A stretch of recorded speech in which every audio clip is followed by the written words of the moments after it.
할렐루야, 승리하셨습니다. 옆에 계신 분들과 이렇게 인사하고 말씀을 좀 나눠보려고 합니다. 옆에 계신 분들과 이렇게 인사해주세요. 주연입니까? 조연입니까? 시작! 주연입니까? 조연입니까?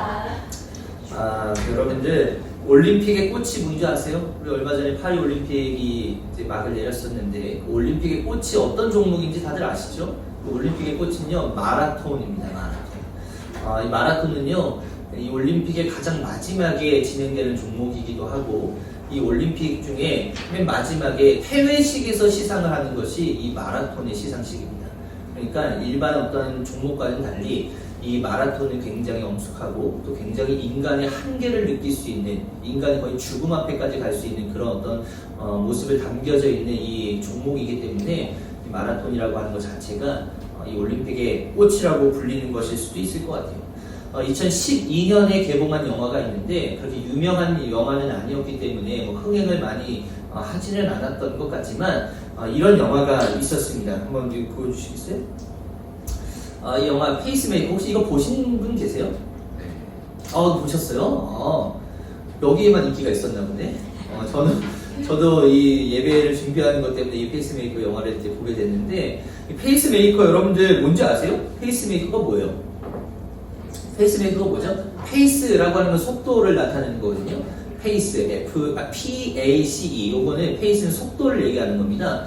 메이커는 뭐예요? 만드는 사람이죠. 그러니까 페이스메이커는 속도를 만들어주는 사람인데, 우리가 마라톤 경기를 하거나 그 마라톤을 준비하는 그런 과정 가운데에 마라토너가 혼자 달려가는 게 아니라 그의 속도, 그의 컨디션, 그의 어떤 발걸음, 그의 여러 가지를 옆에서 만들어주는 사람을 페이스메이커라고 우리는 이야기한다는 것이죠.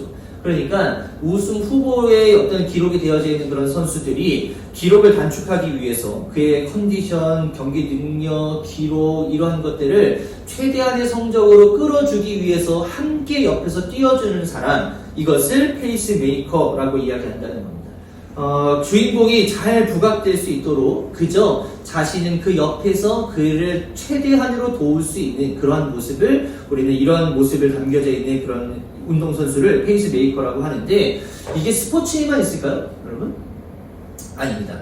스포츠에만 있는 게 아니라 우리가 흔히 보는 영화나 드라마 같은 그런 곳에서도요, 이런 사람들이 등장하는데 우리는 이런 사람들을 뭐라고 불러요? 이런 사람들을 우리는 조연이라고 부르는 거죠. 영화나 드라마를 본다고 했을 때 감독이 누구냐, 거기에 나오는 주인공이 누구냐, 이것을 누가 각본을 썼느냐, 이걸 누가 연출하느냐 라고 하는 거에 따라서 우리가 그 드라마나 영화를 선택해서 보기도 하지만, 그렇게 선택하는 과정 가운데에 가장 큰 영향을 차지하는 것은 당연히 주인공일 수밖에 없어요. 감독과 주인공이 당연히 그것을 선택하는 기준이 되겠지만, 그것 못지않게 또 우리가 어떤 선택지를 가져갈 수 있는 부분들이 있습니다. 왜냐하면 주인공만 잘났다고 해서 그 영화나 드라마가 잘 되는 경우가 거의 없기 때문이에요.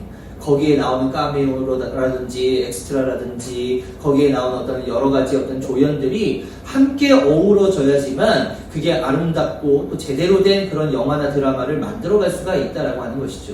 저는 아직도 기억나는 그 조연이 있는데, 여러분들 그 택시 운전사 다들 보셨어요? 전 그 영화를 잊지를 못합니다. 그 광주에 있었던 그런 일들을 토대로 한 그런 거잖아요.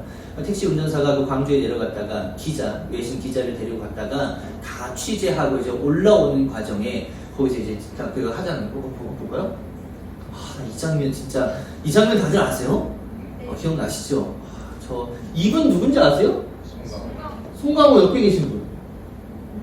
저요. 이분 이름 뭐예요? 왜 이분 아무도 모르세요? 저는 이분 누군지 아세요? 우리 젊은 청년들 이분 누군지 아세요? 이분 얼마 전에 유퀴즈에도 나오셨던데? 이름 뭐예요? 주빈 이름 뭐야? 이렇다니까요. 그 이야기 오늘 하려고 하는 거 아주 좋아요. 몰라야 돼요. 몰라야지 우리가 이제 설교가 되는 겁니다. 송강호 씨가 이제 주연으로 나오는 거잖아요. 택시 뚜껑, 이 트렁크를 딱 열었을 때 이 조연 이분이 군인 복장 해가지고 와가지고 다 안에 살펴보잖아요.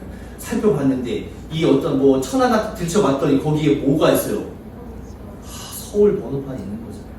얘 나가면 큰일 나는 거예요, 안 나가는 거예요? 그러면 이 군인이 저걸 잡아야 돼, 안 잡아야 돼요? 가봐야 되잖아요. 그렇지만 뚜껑 딱 닫으면서 보내줘.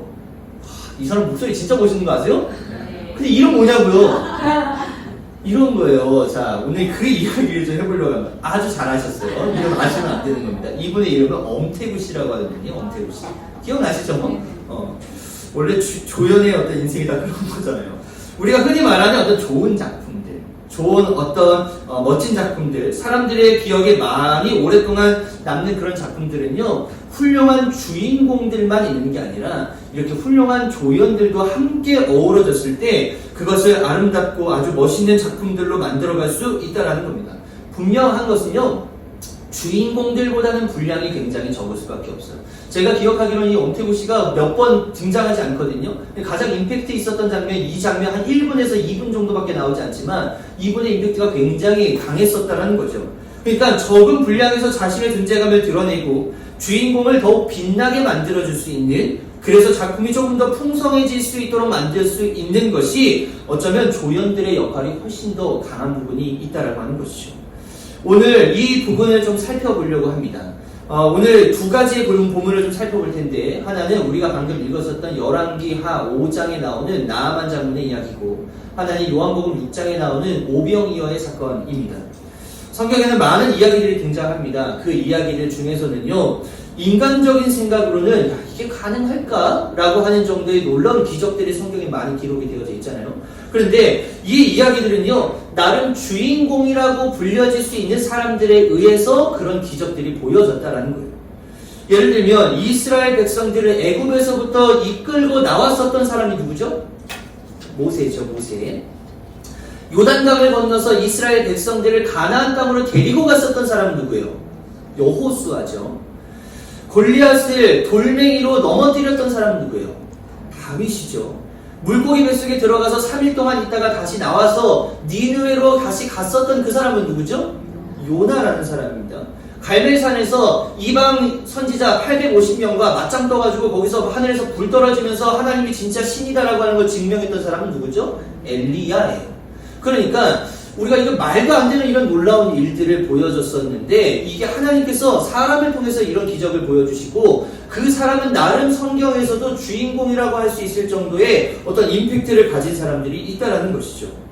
그런데 오늘 우리가 같이 살펴볼 이 말씀은 뭐냐면, 방금 이 엄태구 씨처럼 얼굴은 알긴 아는데, 이 사람 뭐예요? 나온 것 같기는 아는데 이름은 기억되어 있지 않은, 혹여나 우리가 오늘 이 성경에서 보는 이 성경의 인물들은요, 우리가 성경을 그냥 대충 한번 쑥 읽어가 보면은 이런 사람이 있었나 할 정도로 그냥 지나갈 수 있는 그런 여러 가지 인물들을 오늘 한번 살펴볼 겁니다.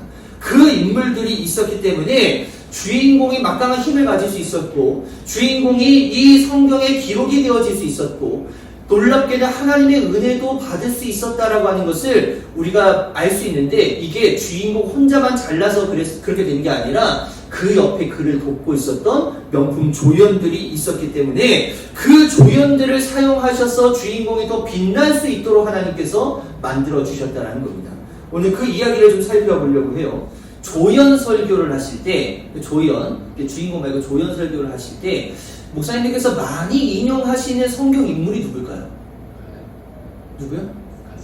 갈렙 말고요. 신약에 있습니다. 신약에.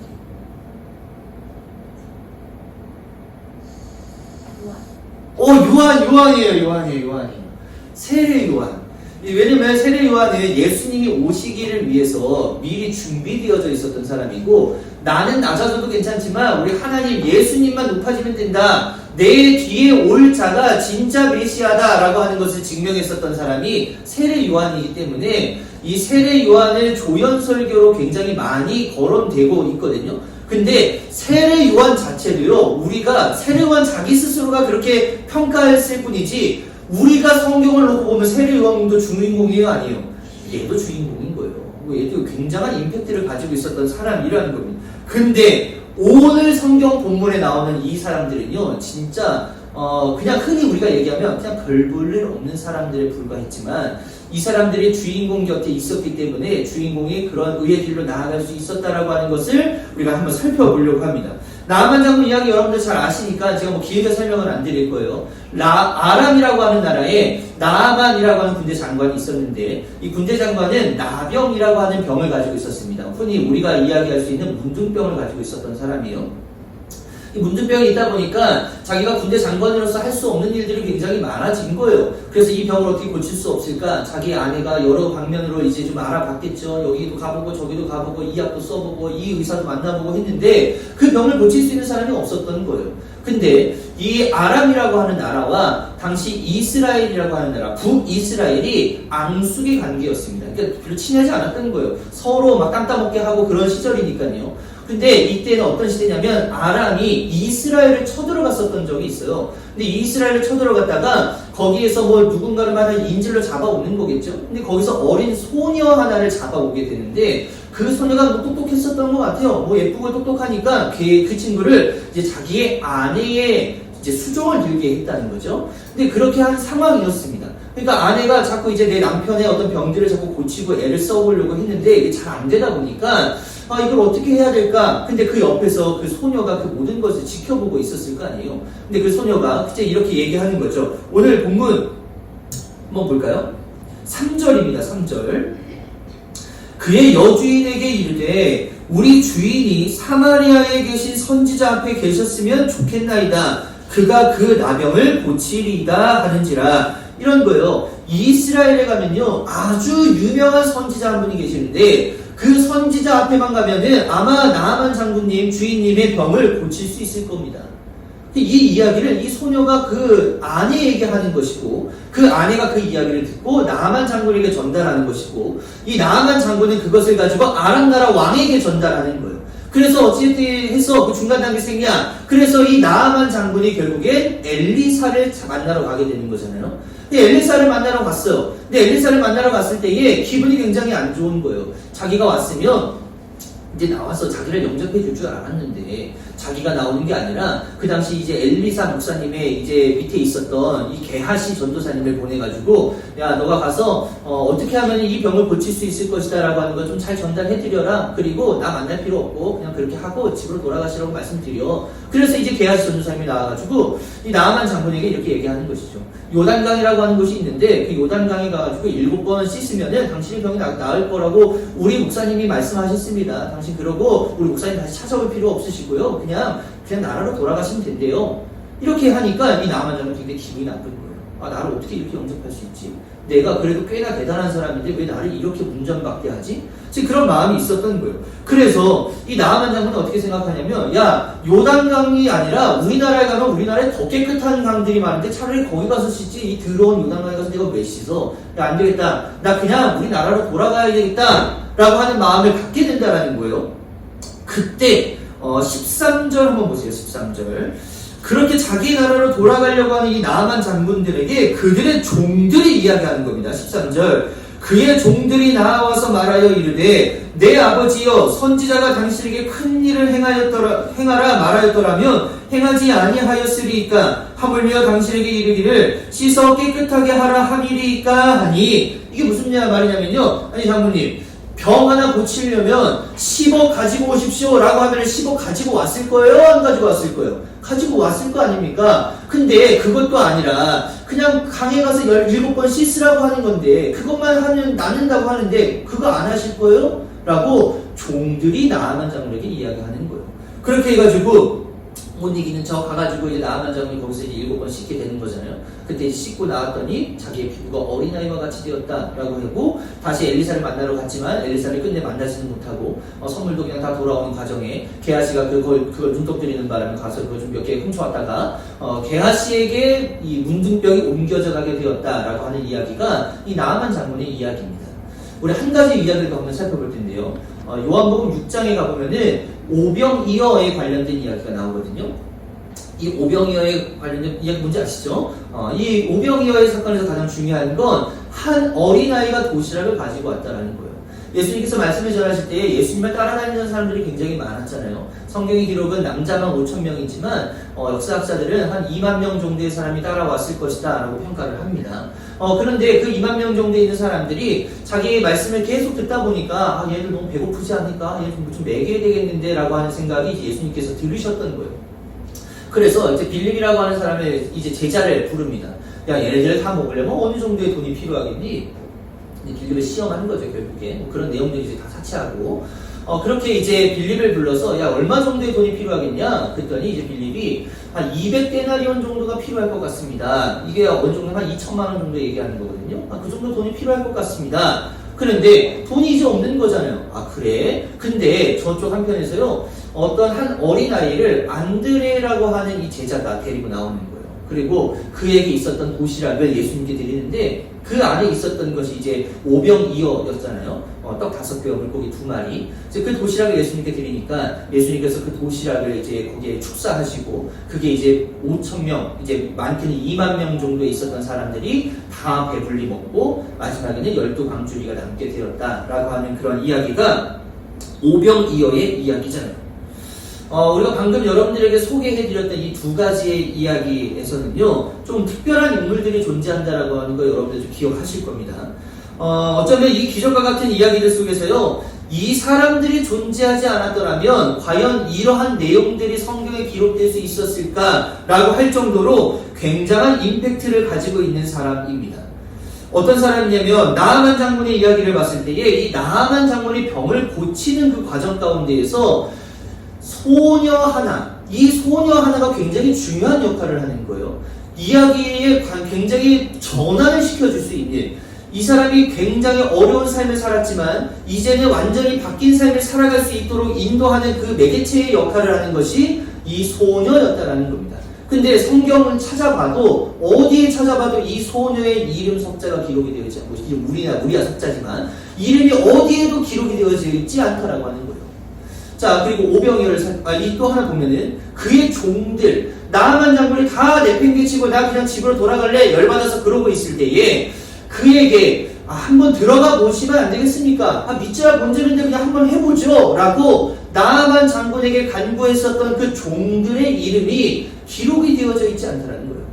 그리고 오병이어의 사건을 본다면 그 오병이어의 놀라운 기적의 시발점은 어디냐면 그 어린아이가 도시락을 가지고 온 거에서부터 시작됐다는 거예요. 근데 그 어린아이의 이름이 그 어디에도 기록이 되어져 있지 않다라고 하는 겁니다. 오늘 이야기를 통해서요, 우리가 알게 된 이 성경 속의 엑스트라들은요, 어쩌면 그냥 가볍게 스쳐 지나갈 수 있는 그런 아주 가벼운 배역들, 비록 그들의 비중은 작다 하더라도요, 그들이 가지고 있는 그 배역의 임팩트만큼은 결코 작지 않았다라고 하는 거예요. 심지어 이 나아만 장군의 이 아내의 여종, 이 장군들의 종들, 오병이어를 들고 왔었던 이 아이들의 이름은 기억되어지고 있지 않지만 기록되어져 있지 않더라도 하나님께서는 그들을 사용하여 주셔서 놀라운 일들을 성경에 기록해 놓으시고 또 그 사람들에게 놀라운 일들을 보여주시면서 주인공 혼자만 놀라운 일들을 해나가는 것이 아니라 너네들을 돕는 누군가가 반드시 있기 때문에 그들을 외면하지 말아야 된다라고 하는 것을 우리가 성경을 통해서 다시 한번 알아볼 수 있다는 겁니다.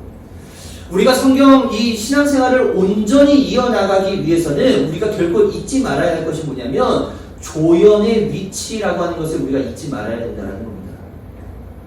조연 배우에게 있어서 가장 중요한 점이 뭘까요? 생각을 해보면 조연은 주인공보다 빛나서는 안 된다는 거예요. 예를 들면 이런 거죠.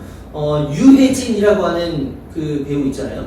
유해진이 주인공으로 등장하고 조연으로 김수현이 등장할 수 있어요. 근데 김수현이 매번 등장하지 않고 뭐 한 번씩 등장하면 괜찮겠지만 김수현도 맨날 주인공이 나타날 때마다 계속 옆에 따라다니고 계속 등장해요. 그러면 사람들은 우연히 그것을 봤을 때 착각할 수 있습니다. 이 드라마는 김수현이 주인공이구나.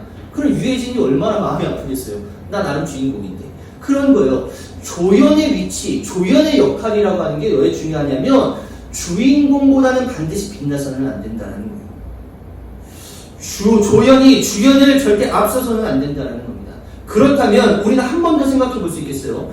조연과 주연의 위치에서 조연의 역할이 있고 주연의 역할이 있다라고 우리가 생각한다면 우리의 삶의 주인은 과연 누구일까? 우리의 삶의 주인공은 누구일까? 라고 하는 것을 다시 한번 생각해 볼 수가 있을 겁니다.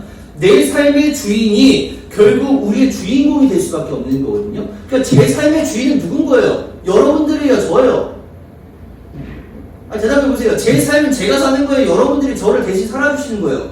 아니잖아요. 제 삶의 주인공은 저인 거예요. 그렇지만 제가 그렇게 생각한다고 해도 내 삶의 주인이 내가 주인공이다라고 여기면서 살아간다면 내 삶은 예수님이 조연일 수밖에 없는 거예요.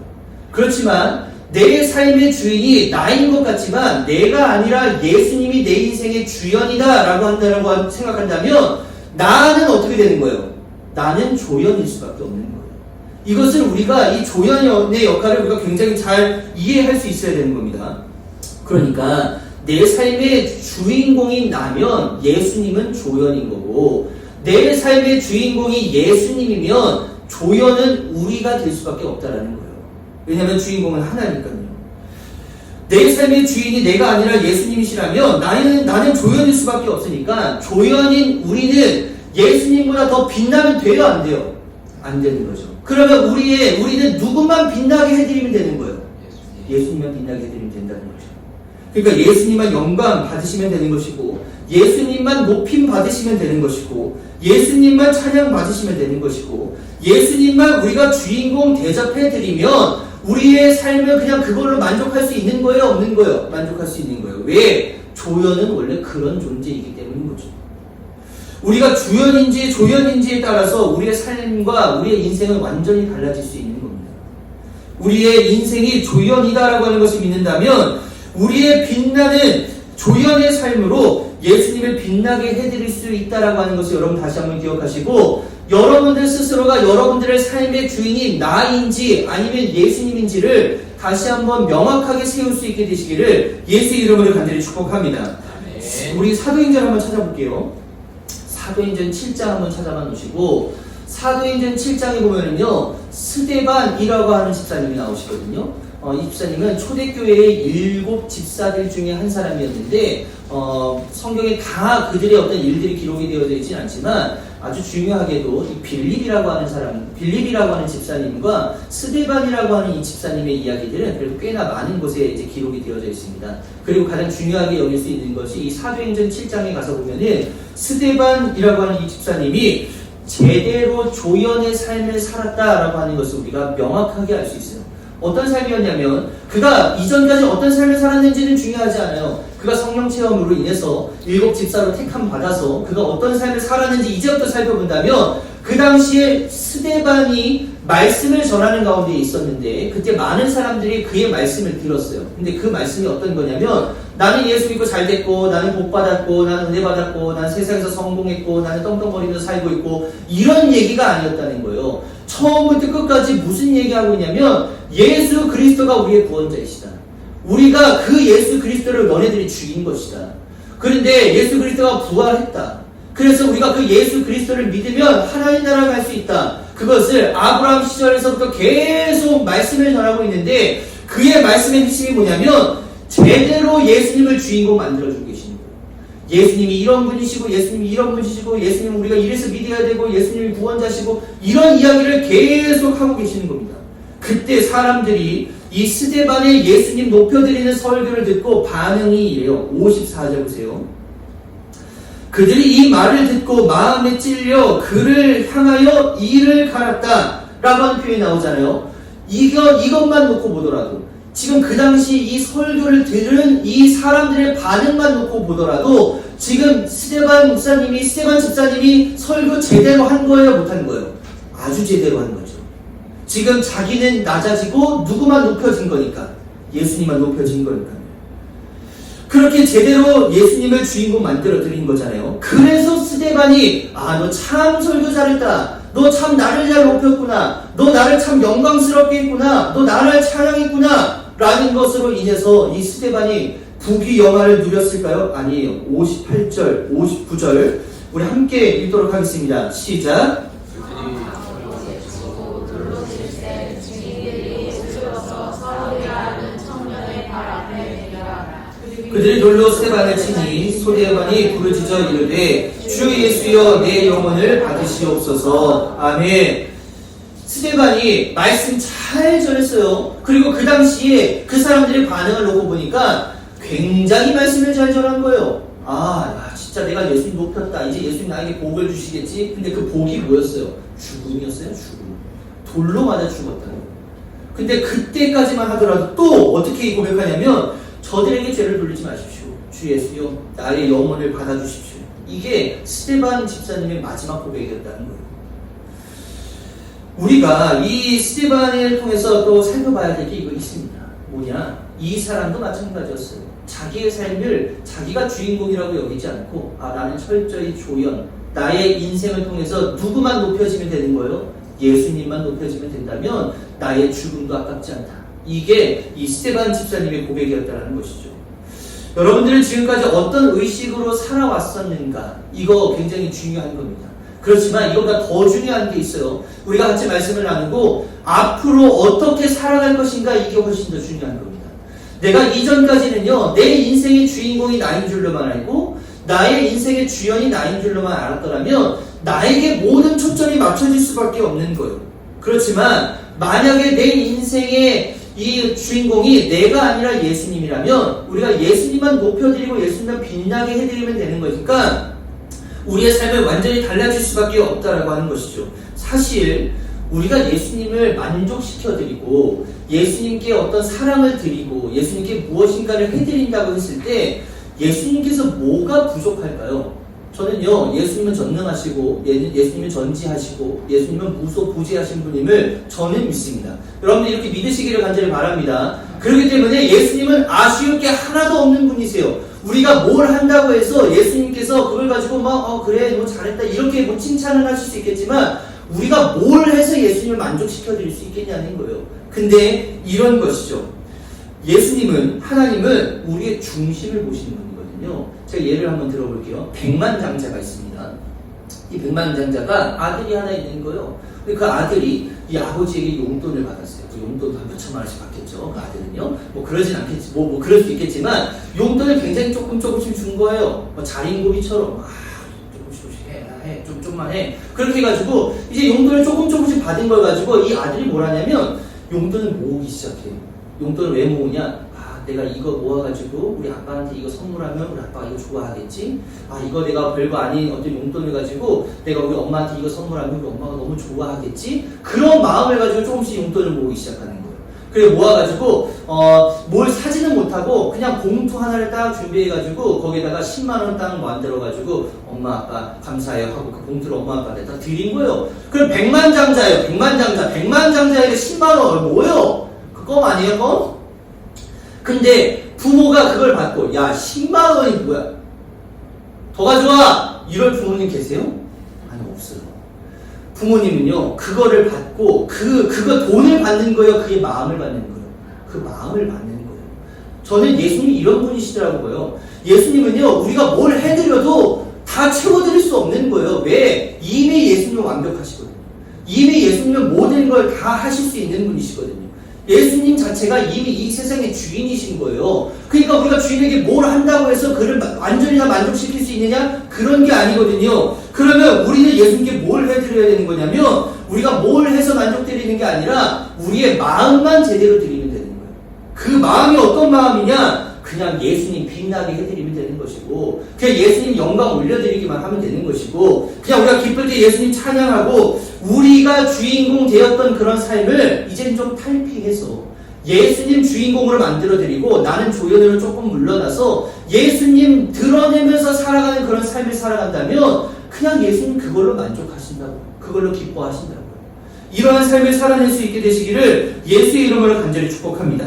그러면 우리가 예수 그리스도를 높여드리는 삶을 무엇을 통해서 살 수 있을까? 결국엔 우리들 가운데서도 열매가 맺혀져야 되는 거 아니겠어요? 근데 그 열매가 뭘로 맺혀지는 거예요? 어렵지 않아요. 우리가 예배함을 통해서, 찬양을 통해서, 기도를 통해서, 말씀을 통해서, 전도를 통해서, 섬김을 통해서, 구제를 통해서 우리들 가운데 그런 열매들을 맺어가는 거예요. 그러면 그 열매가 곧 하나님께서 보시기에 너 참 나의 마음을 흡족해 하는 아이구나. 너 나의 마음을 시원케 할 줄 아는 그런 성도구나 라고 하는 것으로 우리의 그런 조연의 모습을 기뻐하신다는 거예요. 바라기는 스스로 드러내려고 애쓰지 마시기를 간절히 바랍니다.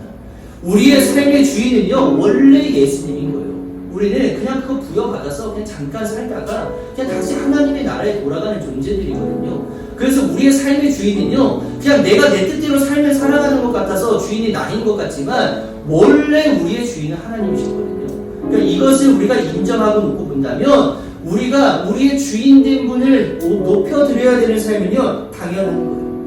이게 우리가 주인공이라고 생각하면 굉장히 피곤해질 수 있거든요. 왜냐면요, 내가 주인공이면요, 옆에 있는 사람들이 나를 높여줘야 되는 거잖아요. 그러면은 누군가가 나를 높여주지 않았다고 하면 그 사람 우리가 질투하고 시기하고 그렇게 될 수밖에 없습니다. 그렇지만 우리가 다 공통적으로 우리의 삶의 주인은 예수님이라고 한다면 나도 예수님 높여드리고 너도 예수님 높여드리고 그 사람도 예수님 높여드리면 아주 문제없이 잘 갈 수 있는 거예요. 여러분들 바라기는 스스로 드러내기보다는 낮아질 수 있는 여러분들 되시기를 예수 이름으로 간절히 축복합니다. 교회는 어떤 곳이라면 목사, 장로, 권사, 집사, 성도가 높임받고 빛나는 것이 아니라 이곳은 예수 그리스도만 빛나면 되는 것임을 믿으시기를 간절히 바랍니다. 그래서 우리 모두가 방향 하나만 잘 설정하면 되는 거예요. 아, 우리가 예수님 높여드리면 되는 거예요. 예수님만 빛나게 해드리면 되는 거예요. 예수님만 주인공으로 여기면 되는 거구나. 우리는 조연으로서 그냥 그런 삶을 살다가 그냥 간다 하더라도 그냥 비참한 인생인 것 같지만 그 인생을 누가 붙잡아 주시냐면 하나님께서 붙잡아 주신다는 거예요. 그 붙잡힌 바 되는 여러분들 되시기를 간절히 바라고, 그 붙잡힌 바들 속에 이름이 기록되어져 있지 않지만 그 사람들을 통해서 많은 놀라운 일이 이루어져서 그런 것처럼 여러분들의 이름이 기록되어지지 않는다 할지라도 여러분들을 통해서 하나님께서 영광 받으시고 하나님께서만 기억해 주시는 놀라운 인생들 되어주시기를 예수 이름으로 간절히 축복합니다. 그런 일들의 자리 가운데에서 그 사명 충실하게 감당할 수 있게 되시기를 간절히 바라고, 우리의 높임으로 기쁨 받아주시는 우리 하나님께서 놀라운 은혜 허락하여 주신 줄로 믿사오니 그런 믿음의 갈망, 은혜의 갈망을 가지고 넉넉히 승리하는 삶을 살아갈 수 있게 되시기를 예수 이름으로 간절히 축복합니다.